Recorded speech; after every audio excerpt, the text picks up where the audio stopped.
व्याख्यान वर्णन है, जरा ध्यान दीजिएगा कि मात्र एकादशी का दर्शन ही पाप पुरुष ने करा और वो भी भाग गया। घर में अगर कोई एक व्यक्ति एकादशी का व्रत करता है तो उसके घर में पाप प्रवेश नहीं करता। ये देखिए कितना सुंदर व्याख्या। पाप पुरुष भागा। इस नाम से पहचान करो, निर्जला। कितनी सुंदर नाम। अब नाम इतना सुंदर है तो एकादशी कितनी सुंदर होगी। अब एकादशी इतनी सुंदर होगी तो जिस दिन तुम व्रत करोगी एकादशी का तो तुम कितनी सुंदर होगी। मतलब भगवान कितने प्रेम से सिखारेगा कि इसका हृदय कितना सुंदर है। ऊपर की सुंदरता मत देखो साहब, व्रत करने से भीतर की सुंदरता। अब पहले कथा में कहा कि क्रीम की चमक 15 दिन रहती है, अच्छे कर्म की चमक जिंदगी भर रहती है। कर्म की चमक देखना है हमें, क्रीम की नहीं। जितनी भी माताएं एकादशी का व्रत करती, बहुत ध्यान से सुनना आज की कथा को। शायद जिंदगी में मिली ना मिली, पर ये कथा का रिश्ता तो बहुत ध्यान से सुनना। ध्यान से निर्जल एकादशी है। स्कंद पुराण यहाँ तक कहती है कि इस कथा के चरित्र को जो श्रवण कर लेता है उसको 26 एकादशी करना भी नहीं पड़ती। इस एकादशी की केवल ये कथा सुनकर ही वो तर जाता है। बहुत ध्यान से सुनना इसको, कथा तो बड़े भाव से सुन लो इसको, है? बड़े प्रेम से। इसलिए सारी एकादशियों में निर्जला एकादशी की महत्वता शास्त्र प्रमाण करता है। हमारा निर्जला एकादशी का उद्यापन जो करा जाता है, उसका उद्यापन और प्रदोष का जो उद्यापन करा जाता है, इन दोनों का क्रम लगभग एक जैसा ही। तो निर्जला पहुंची है और निर्जला ने जाकर भगवान नारायण से निवेदन करा। भगवान विष्णु ने पूछा, क्या बात है निर्जला, आज तुम खेलती हुई यहां पर आकर खड़ी हो गई, क्या हुआ? क्या है? क्या तुमको गौलोक धाम में आनंद की अनुभूति नहीं हो रही जो तुम बैकुंठ में आई? निर्जला घूमती घूमती भगवान के सम्मुख में पहुंच गई। भगवान ने पूछ रहे हैं, बार बार पूछा, निर्जला हुआ क्या तुमको?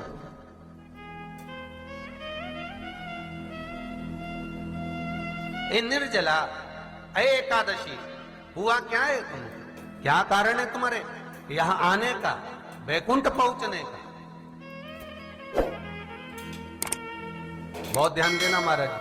शास्त्र कहता है सोमवार, मंगलवार, बुधवार, गुरुवार, शुक्रवार, शनिवार, ये देवता वो देवता सबके व्रत कर लो, सारे व्रत कर लो।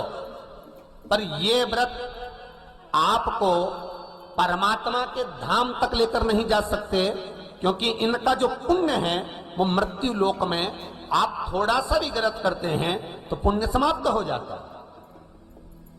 पर हिंदू धर्म के 3 व्रत ऐसे बता दिए जिन व्रतों का पुण्य समाप्त नहीं हुआ।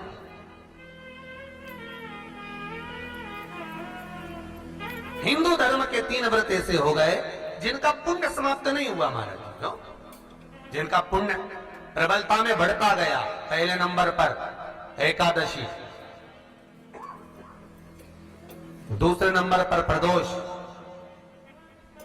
और तीसरे नंबर पर शिवरात्रि। एकादशी भी 26 है तो प्रदोष भी जम के बोलते जाओ 26 है। शिवरात्रि केवल 12, केवल 12। और अगर अधिक मास की पड़ जावे तो ये 13, पर अधिक की आय तो 13 है। तो यहां शास्त्र कह रहा है कि 3 व्रत हमारे यहाँ जिनका पुण्य समाप्त नहीं हुआ, जिनका पुण्य प्रबल हुआ, बड़ा। इसलिए आज भी माता एकादशी का व्रत करती है। और एकादशी का व्रत कर कर अगर कोई जीवात्मा को देते हैं, कोई मर भी गया तो उसको एकादशी का दान देते हैं।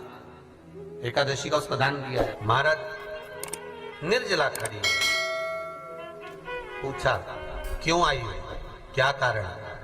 निर्जला आई तब लक्ष्मी मैया उठकर निर्जला के करीब में गई। निर्जला बहुत सरल थी। निर्जला कहते हैं कामा एकादशी सबसे लंबी है। कौन सी एकादशी? कामा। फिर मोक्षदा उससे नीची है महाराज। और निर्जला जो है बिल्कुल छोटा स्वरूप है। निर्जला का मतलब देखा जाए तो केवल 2 चोटी करी हुई है। मस्तक पर भोर लगा हुआ है निर्जला के, माथे पर बिंदी लगी हुई है निर्जला के, सुंदर गले में तुलसी की मालाएं पहनी है निर्जला, हाथ में जो हथ फूल जैसी माताएं पहले पहनती थी, आपको ध्यान में होगा, ऐसा बड़ा फूल होता था, अंगूठियां पड़ी होती थी, हाथ में ऐसा लगा रहता है। तो निर्जला हथ फूल भी तुलसी के धारण करें।